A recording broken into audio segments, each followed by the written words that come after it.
इसका अनुभव जो है बड़ा आदमी को विचलित कर देता है। तो इसीलिए हम सबसे पहला काम यही करते हैं कि आपको मृत्यु से भय हटाते हैं, कि आपको भय ना हो। तो खैर फिर चलते समय हमसे कहा कि प्रभु जी एक काम, हम ये ऐसा कुछ कर दो कि थोड़ा थोड़ा बढ़े हम। तो हमने कहा ठीक है। उनकी फिर गणेश ग्रंथि हमने खोली, जितनी आपकी खोल रखी है गणेश ग्रंथि उतनी खोली उनकी हमने, कि इतने में घूमते रहो नीचे, अभी ज़्यादा ऊपर नहीं आना है, नहीं तो घर बैराग सब छूट जाए, घर बार कुछ बचेगा ही नहीं। तो इसलिए इसमें भयभीत नहीं होना है, डरना नहीं है। ये कुंडलिनी का अनुभव है। अभी हमने कुंडलिनी शांत की है, एकदम से सनसना के चली होगी। कुछ लोगों को गर्मी लगी होगी, लगी कुछ लोग गर्मी लगी, हाथ उठाइए। लगी गर्मी? हाँ, तो गर्मी लगी आपको, क्योंकि वो है ही गर्म मामला। तो धीरे धीरे आपको सब अनुभव होगा। और यही कुंडलिनी आपको जो है आपकी शक्ति है सबसे बड़ी, ठीक है।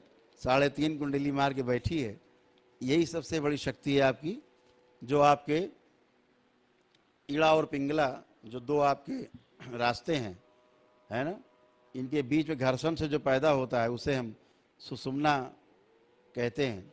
और हर चक्र पे इसका मिलन होता है। कुंडलिनी का जो ईड़ा पिंगला है, इनका हर चक्र पे मिलन होता है। जैसे स्थूल शरीर में स्त्री और पुरुष के दो शरीर जब मिलते हैं आपस में, तो एक स्थूल शरीर पैदा होता है। तो उनमें क्या मिला? दो चक्र मिले, स्थूल शरीर के साथ दोनों के मूलाधार मिले आपस में, स्त्री और पुरुष का दोनों के मूलाधार मिले, तो एक नया स्थूल शरीर का जन्म होता है। ऐसे ही अपनी साधना में स्वयं की आप मुझसे सुनते होंगे कि प्रत्येक व्यक्ति में स्त्री का और पुरुष का दोनों शरीर है, दोनों ही का है ना, दोनों ही रहते हैं। कभी जो सूक्ष्म शक्तियाँ रहती गंदी, आपका स्त्री शरीर आगे कर देती, पुरुष में स्त्री का आगे कर देती हैं, फिर उसका गंदा प्रयोग करते हैं। कभी वो किन्नर बना देते हैं, हिजड़ा बना देते हैं, अंदर की तमाम चीज़ें। तो दरबार उसको सेकंडों में यू टर्न लेता है, आप तुरंत अपने स्थिति में आ जाते हो। तो जो अंदर के 4 शरीर हैं वो स्त्री पुरुष के भेद हैं उनमें। लेकिन जैसे ही 5वें शरीर में आप पहुंचते हो, फिर वहाँ ना स्त्री है और ना ही पुरुष है, वो अलिंगी है, वो आत्म शरीर है, वो अलिंगी है। इसके पहले के जो 4 शरीर हैं वो स्त्री और पुरुष दोनों उसमें हैं। तो जब आप साधना करते हो तो आपका पहला शरीर जो है वो आपका, अगर आप पुरुष हैं तो पहला शरीर आपका पुरुष का है, अगर आप स्त्री हैं तो आपका पहला शरीर स्त्री का है। तो आपका जो स्त्री शरीर है, मान लीजिए आगे जब जाएगा अगले चक्र में, तो मान लीजिए मूलाधार चक्र, उसके बाद स्वादिष्ठान है। तो मूलाधार और स्वादिष्ठान चक्र में जब दोनों में संसर्ग होगा, मिलन होगा, जैसे स्त्री पुरुष में होता है शरीरों में, 2 शरीरों में स्थूल में, ऐसे आपके स्वयं के स्त्री पुरुष के शरीर सूक्ष्म में जो हैं, जब दोनों एक दूसरे से मिलते हैं दोनों चक्र में, तो एक नई शक्ति का उदय होता है सूक्ष्म में। और वह जो शक्ति उदय होती है, शक्ति बनती है आपके शरीर में, वो आपके ही प्रयास से बनती है, आपकी ही शक्ति है, कहीं बाहर से कुछ नहीं आता है, सब आपका किया हुआ है। आपकी साधना, आपकी तपस्या, आपके अनुष्ठान, जब तप, उसी का फल है। और एक नई शक्ति का उदय होता है आप में, आपको लगता है मेरे में कोई शक्ति आ गई है ना। जैसी जितनी अच्छी भावना आपकी होगी उतनी ही शक्ति प्रबल पैदा होगी आप में। कहते हैं नहीं, माता पिता जितने स्वस्थ होंगे, सुंदर होंगे, संतान भी उतनी सुंदर होगी।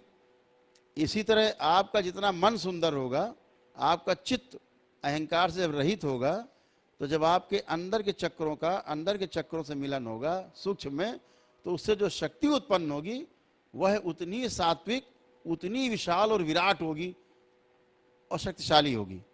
तो आपको लगे कि मेरे साथ कोई बड़ी शक्ति आ गई है।